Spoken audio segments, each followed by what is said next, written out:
Hello, I hope everybody enjoyed the holiday. As for tonight, it is Kings basketball. The Kings look to get back into the winning column as they take on the Portland Trail Blazers, hitting the road for the first of three games on the road, coming off of the 6-game homestand in which the Kings went 4-2. So we can talk all about that, talk about this Blazers team, and also talk about who's in, who's out, which team is finally healthy again.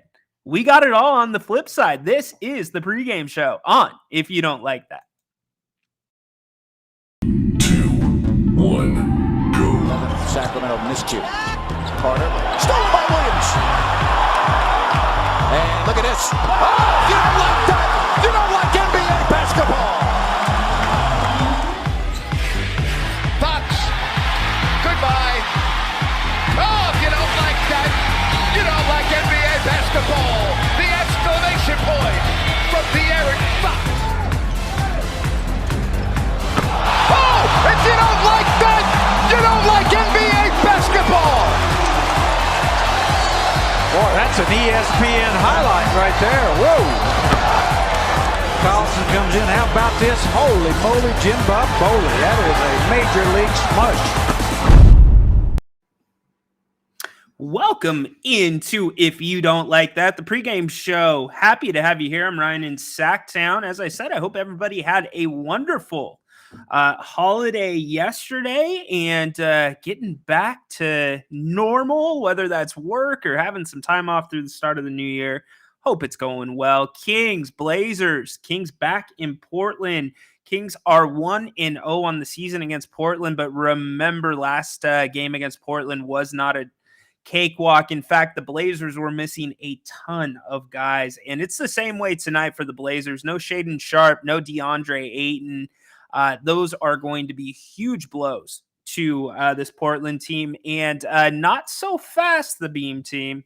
Not so fast. This Portland team is in the top 5 at second point chances in the NBA. That means their big man rebound. That means they hit the boards and they are able to give their team second opportunities with a team that really is underachieving. Not a lot of offense to speak of when you speak about Portland, but nonetheless, they can prove to be a threat to Sacramento tonight. But as for the Kings, they're healthy. Can we believe it? The Kings are healthy. Malik Monk is in the lineup and available. No minutes restrictions. Alex Len, he will be playing for the Kings. So here we go. We've been talking about when are we going to get Len back?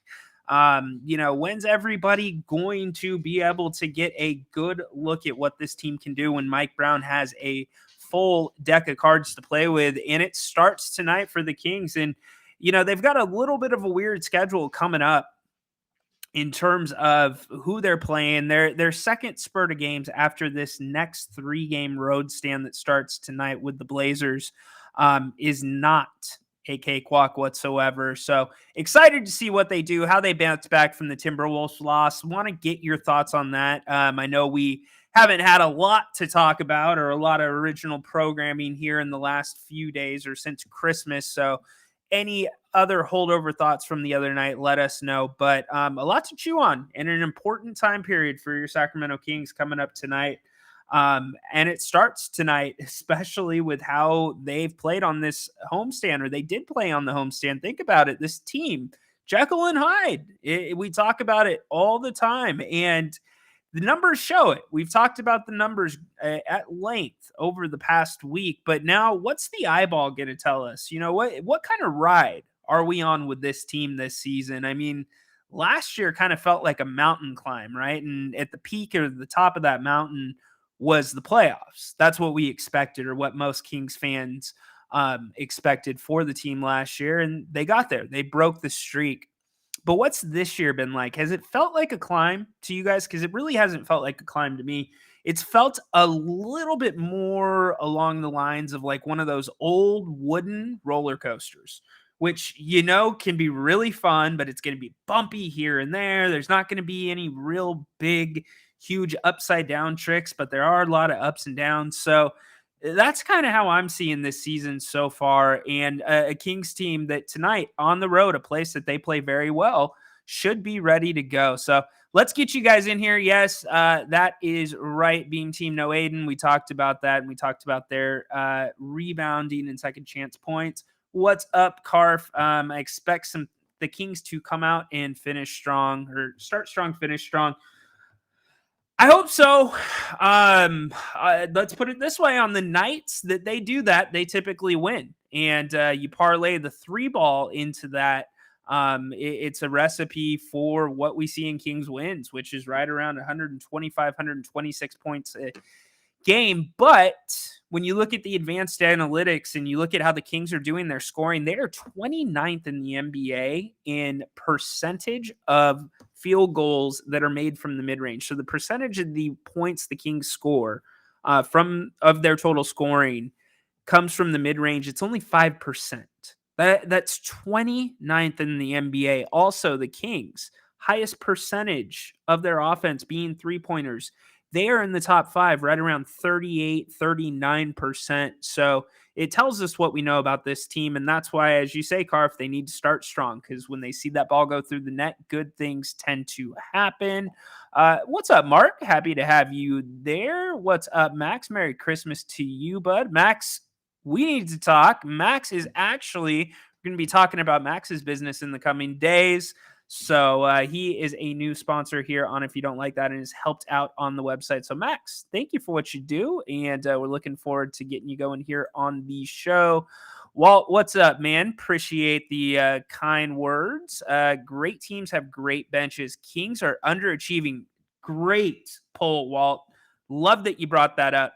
Kings have the 11th in terms of scoring. If we're going to strictly go off scoring, they're 11th in the league in bench scoring. Let's put it that way. So they're in the top, just over third of the NBA. That needs to be better. And if you want to break that number down even more, the biggest percentage of that is the guy that missed last game, Malik Monk. And boy, oh boy, Kings fans, we talk about this team maybe making moves. We talk about what the Kings maybe, without a Malik Monk, could he be on the floor more? What they could be if he gets more minutes, because he is playing at such a high level this season.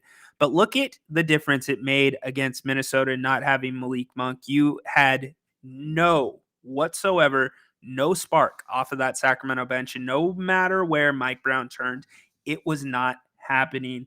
And I was listening to some Kings content earlier today, and one of the hosts said, look, the Kings have a bunch of finishers and they don't have a bunch of starters. And that's exactly right. And when we're talking about starters, you're talking about play starters. Malik Monk, De'Aaron Fox, I guess, and to their point, they thought Sabonis would be considered one of those. And I think there's an argument, and he is considered one of those. But after that, everybody else is a finisher. Now, Keegan Murray, he's that wild card. What can he be for this Sacramento team? A lot of upside. You've seen a different Keegan Murray this last week. If you see that Keegan Murray continue to play, especially kind of through as we get to the dog days of the season leading up to the All-Star break, if you continue seeing growth in Keegan's game, like the Kings have seen, not only offensively, but defensively, you can throw his name into that conversation as a creator. And so, or a starter. So you look at those, you look at the off balance between those two groups. And I think that exactly is why we are seeing the imbalance when it comes to their play, where it's over the top good, over the top bad.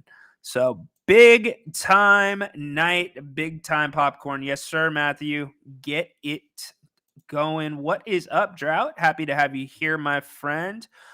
Over under for Herter to score 10 tonight. Well, it wouldn't be. Oh, you want me to go? Over under against Portland. Shaden Sharp out gives him a little bit of an easier guard with Malcolm Brogdon. Herter has a little bit of a length advantage there, but then you got Thibault. I'm going to say over tonight. Tonight feels like a Kevin Herter night. I think, because there's going to be a lot of attention down low by the Kings, and rightfully so. The Kings defensively, even still with Jeremy Grant, there's going to be a lot of attention on the flip side with Domantas Sabonis, meaning that I think there are going to be opportunities there for Herter. So where are you guys going? Over? Under? Come on, let me know. Dobro Utro, what's up, Aki? Sacktown, I'm great. I am great, Baki. Kings should finish this very fast. We say this, Baki. You know we love you here on this channel, man. But we talk about the Kings should. The Kings should. The Kings should. Well, the Kings should have been in way closer games this year. They haven't. The Kings should get consistent performances from all 5 starters. They don't.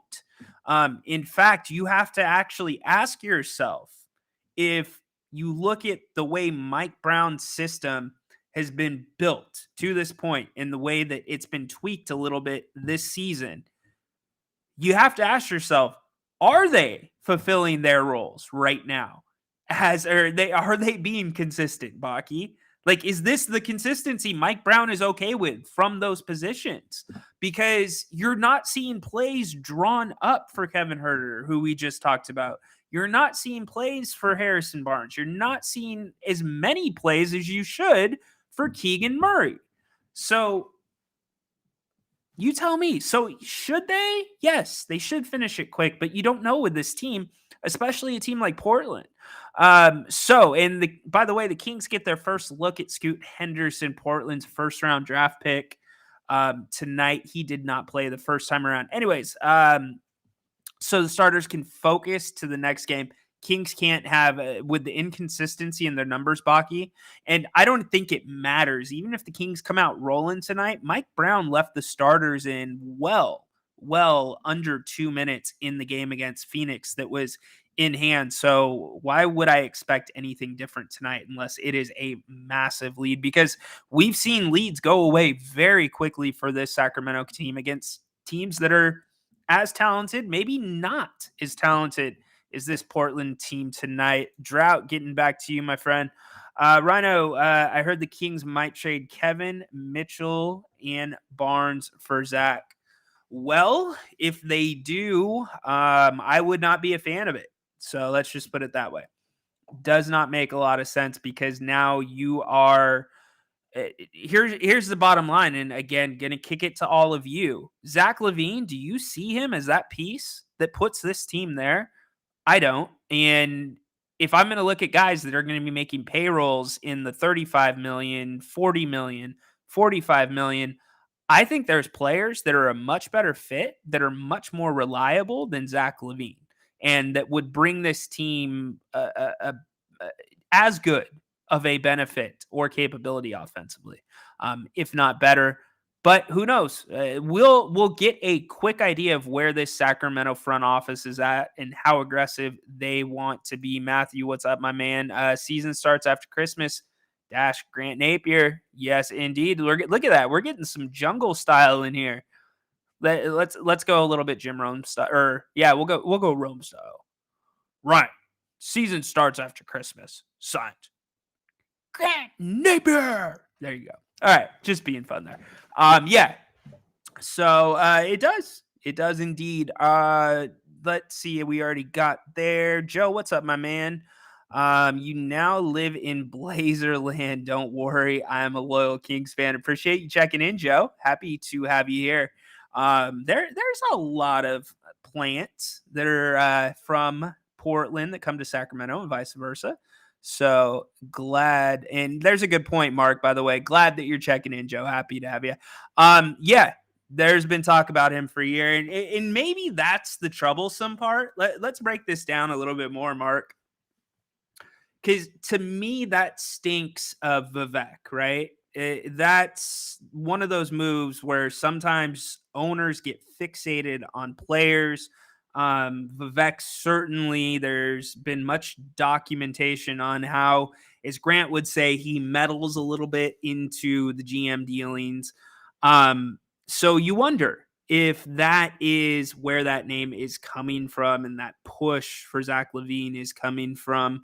Because if they wanted Zach, they could have had Zach before this time right now. I mean, so who knows? And we're not between those walls, so it is hard to say. Ryan, how did you end up How did you and Grant end up being friends and business partners? Well, we'll save that for a podcast. It's a good story, but it's a little bit of a long story. Want to stick to the Kings and Blazers, getting ready to tip off here in a few minutes. Thank you for being here on If You Don't Like That. And by the way, so sorry about the other night against the Timberwolves. We had some technical issues, so Jerry was not able to join us. Jerry will be back tonight. Jerry Reynolds, that is here at halftime to talk about the first half with Grant. Then Grant and I wrap things up on the post-game show after the Kings and Blazers. Malik Monk is playing for the Kings. No limit on his availability and minutes. And Alex Len back for the Kings. This is going to be, I think this is a game you will see Alex Len fairly quickly because of that Jeremy Grant matchup. You're going to want to clog the middle because Jeremy Grant does have a advantage against Harrison Barnes. He's shown it. Jeremy Grant has really actually had some very good games against the Kings in the past. So look for Alex Len to clog the middle and hopefully get that team running. I've been impressed with Alex Len, especially this year, how he has become more acquainted and better at that up-tempo style that when Sacramento's playing well, that style they like to play so much. Let's see, Zach chiming in on the Zach LaVine deal. Zach sounds nice on paper, but honestly, I'd love to have Mikal Bridges. Yep. Mikal Bridges is a damn good player. Blazers give up most points in the league to small forwards, power forwards. Would you love to see them create, or would you love to see them create for Keegan tonight? Absolutely. I would make it a point. Keegan has shown as much of an ability as anybody else this season, not named De'Aaron Fox or Malik Monk, to create plays. So I think tonight's a good opportunity for him to get going. I don't think the Blazers, obviously without DeAndre Ayton, are as, how do you want to say it? As, it's best word to put it here. I don't think that they're nearly as athletic. I'll say athletic. As they normally would be inside with Ayton. So that opens up some stuff for Keegan. And obviously it's going to be fun. Chris, part of that Blazers organization as well, his brother. Let's see. Walt getting back on the action. The Kings need to hit the gas pedal for the rest of the season. Yeah, that's one of those golden comments, man. You can look at that any day of this season and agree with it. So I hope it does start tonight because I'm ready for this team to really kind of build on whatever it is they're going to be known for this season. So we will see. What's up, Rich? Hope the trip is going well. Yeah, you're in the Tasman Sea. Love it. Tasmanian Sea? Maybe Tasman Sea. Light the beam. Let us know if you see the beam from there. But hope you had a great holiday, Rich. Thanks for checking in, buddy. Johnny trades Slauson for him. Yeah. Well, we're getting a little technical here. Yeah, I don't disagree. I'm not going to go all into that. I mean, all viable moves if you wanted them to be viable moves. I think though the Kings, they want to make a splash. They really, that's the reading that I'm getting, that they want to make a splash at this deadline, but not a splash as, you think about in the NBA. It's not the Suns going out to grab Durant at the last second. It's the splash that is the exact perfect player this team's needs right now, not to necessarily win a championship, but to take the next step in their journey. So you could go out and get a really strong backup player to bolster the bench. I mean, I've thrown this name out a few times. Alex Caruso. Think about him for a second. He's on a very friendly contract. He's in Cleveland, wasting away to a degree.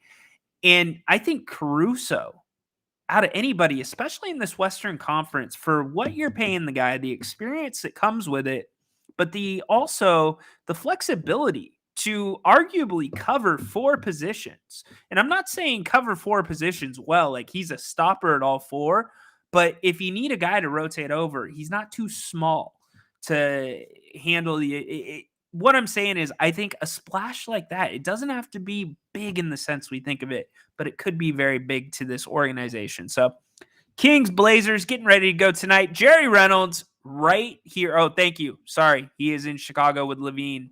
That is my bad. That's what I meant. Wasting away in Chicago. So anyways, getting back to the point, Kings, Blazers tonight. First game back since Christmas for the Kings, looking to put another win in the column. And again, it's going to come down to what we talk about every single night: 3-point shooting at the end of the day. Paul, what's up, my man? Len and McGee can help out Barnes and Sabonis, especially with the fouls. Great. So great to hear Monk is back. Yes, indeed. Yeah, thanks for the correction. Appreciate it. And Zachariah, again, having my back with the Chicago thing. So yeah, I'm with you. I think that you're gonna see. I don't think you'll see a lot of McGee tonight. There's really no reason for it. I think Len gets that nod right off the bat. As Jerry Reynolds said, Len was earning minutes while he said it about Trey Lyles before he came back, that Trey Lyles was earning minutes at the forward position without actually playing a single minute. So I think it's the same situation with Alex Len tonight. But the other thing we have to talk about too is Mike Brown and how different the rotation starts becoming, not just in this game, but in the next 5-10 games, if this team's able to stay healthy. What's the rotation going forward going to be? Because it's been flipping around a little bit, and I've been a little critical of Mike Brown and the lack of adjustments that Mike Brown's been making this year, especially in the last, I would say, 5 games. So I would look to see if that changes, if he looks to get more consistent and he finds what he needs to go with the looks he wants to use that benefit the team the best. So, all right, guys, Kings Blazers getting ready to tip here again in a few minutes. Let's get you an NBA scoreboard really quick. There is some action in the NBA. Hope you guys had a great holiday as well, as I said earlier. But as we scroll down, my iPad is not updating, so we are not going to do scores. So I appreciate all you guys chiming in. We are going to get ready to wrap things up, but don't forget, please give us a thumbs up. We really appreciate it. We will be back right here at halftime. Jerry Reynolds, the one and only, with Grant, and then Grant and I will be back after the game to wrap things up tonight. Kings in Portland, Trailblazers, Shaden Sharp and DeAndre Ayton out for the Blazers. Malik Monk in for the Kings. Alex Len in for the Kings, as we talked about. I appreciate all of you for showing up tonight for the pregame show, and I can't wait to see you guys back here at halftime on If You Don't Like That with Jerry Reynolds and Grant. So long for now. See ya